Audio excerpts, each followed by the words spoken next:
Hey there, I'm DPadGamer, and here's a quick video looking at Easter eggs in Minecraft dungeons, at least currently. Just a warning though, this video is technically filled with spoilers because everything that we'll see requires you to have beat the campaign at least once on normal difficulty.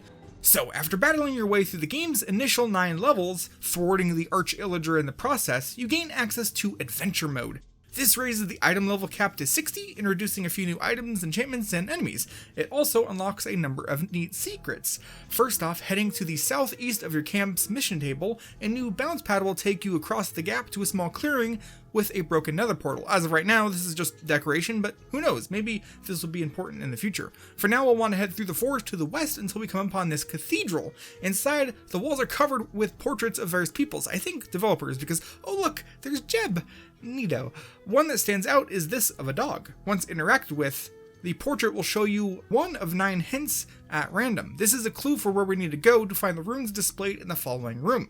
So, I will show you the location of each rune so that you can find them yourself, but first, a quick clarification. This game has procedurally generated elements for each level. There are some elements that remain consistent, like boss arenas, certain midpoints, and the entrances, but otherwise, stuff can be a bit shuffled around. Also, the following runes can only be found while playing on Adventure or Apocalypse difficulty. So, first we have Creeper Woods. Near the end of the level, you'll find yourself in a small village tasked with freeing 5 villagers. Look for a rectangular stone platform in the southwest part of the area. Close by should be a small stone button hidden amongst the ground clutter. Once pressed, the stone structure will shift, allowing you inside. In there, the layout is pretty much always the same, an eerie pathway to a button. Once pressed, the button will have some ominous glowing stuff happen, and then you can collect the rune. Once that's done, you're free to leave and beat the level, or just return to camp.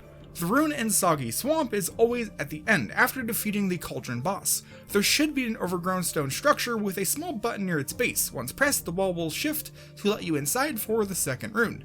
Next, in Pumpkin Pastures, keep an eye out for a large rampart made of stone bricks. If you see the ruined village, you've gone too far. On the wall right behind a pile of crates is the button, which moves the suspiciously colored section of wall for the next rune. Cacti Canyon also has its hidden rune location midway through the level. At some point, you'll be tasked with finding a golden key, which requires a blue key. After unlocking the blue keys area, look for a button to the left of the flora to open up the entrance in the back wall. There you go. The rune in the Desert Temple also requires you to keep an eye out for the golden key objective. Near its location, there should be a switch hidden on the wall behind a palm tree. In Redstone Mines, nearest to the end of the level, is a section requiring you to free 6 villagers. Behind a cluster of redstone should be a button, somewhere along the north wall. Firey Forge is one of the easiest thus far, as it's quite close to the entrance. After entering the forge's interior, before heading up the ramp, look for a switch right here. The wall will move, bim bam boom, another rune. In Highblock halls, before reaching the throne room, you should come to an outdoor marketplace. Near the raised portion of the area, likely over on the right, you should find a sneaky lever hidden in plain sight below some stained glass windows. The last rune in the Obsidian Pinnacle can be found at the midpoint of the level where you dip into an indoor area. At a point, you'll come across a large library where a wall blocks off a large room. Look for a small book that you can click, which lets you into the room with the final rune as well as some nice loot. With that, every rune has been collected, so we can return to the cathedral at our camp and press the little golden creeper button. The wall slides up, and inside we have 2 chests full of items, and a scroll that unlocks a mystery location whose name is 3 question marks. Opening the map, this mystery level is an island off the coast to the north of Creeper Woods. Well, so this is an island covered in all kind of fungi, whose only inhabitants are angry mushrooms. Yeah, it's a cow level, which you might recognize as a reference to Diablo 2's secret cow level called Moo Moo Farm.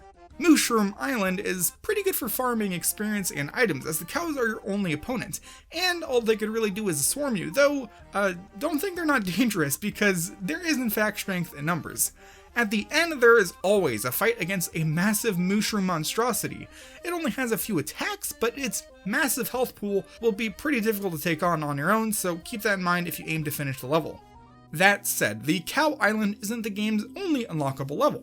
While there may be more added in the future, there are currently 4 sorta sub-levels that can be unlocked by collecting scrolls hidden in their corresponding level. So starting with Creeper Crypt, I accidentally found this one while wandering through the Creeper Woods looking for the rune. You want to keep an eye out for a large area full of trees that has a small dilapidated building against the wall. Click the button, go inside, and boom! Now you can re-enter Creepy Crypt from the map whenever you want. As for the layout of the crypt, it's made up of a bunch of twisting halls and interconnected rooms. It's great if you're trying to wander around killing mobs, but bad if you're trying to rush through to the end like me. Going in order, because I don't know for sure, but I've heard that these can only be unlocked after the previous secret has been found, we have Soggy Cave. This is found in, you guessed it, Soggy Swamp. Before even trying to find it, open your map. If it says secrets found 0 of 2, then you're good. Otherwise, you should reload the level until it does, because when there's only one secret to be found, it's always the Soggy Swamp rune. Later in the level, after exiting the indoor area, keep an eye out for a small slope like this that ends in a cave entrance. As a level, Soggy Cave is pretty short. There's always 2 different rooms you have to fight in, and then complete a little puzzle requiring you to connect 2 redstone thingies using pistons and buttons. It's pretty neat. The third hidden level, Archhaven, can be found in Pumpkin Pastures. I've seen more than one source explain this as being hidden in the pirate ship, with an image of the level's big ship early on in the level. Note, this is not the ship you're looking for at all. Continue past the large landlocked ship and explore all of these side areas until you find a smaller, like 20 block long boat with a golden entrance. If you haven't found it by the time you reach Pumpkin Pasture's first ambush by the Arch-Illager, you might as well reset and try again. The final level, Underhalls, can be unlocked right at the start of Highblock Halls. You should go by a small alcove between 2 sets of stairs with 2 shields on the wall. Click the clickable shield and boom, you got under the halls.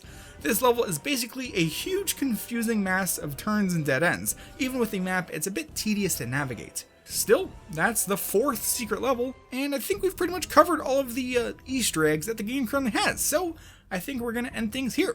Big thanks to my channel members for their support, with especially big thanks to Christique Huntress, Pseudonymous, Jermanger, The Weird Gamer, Thomas the Dink 189, and Achilles Rhodes for being super fans. If you enjoyed the video, don't forget to like, maybe subscribe for some more videos from me.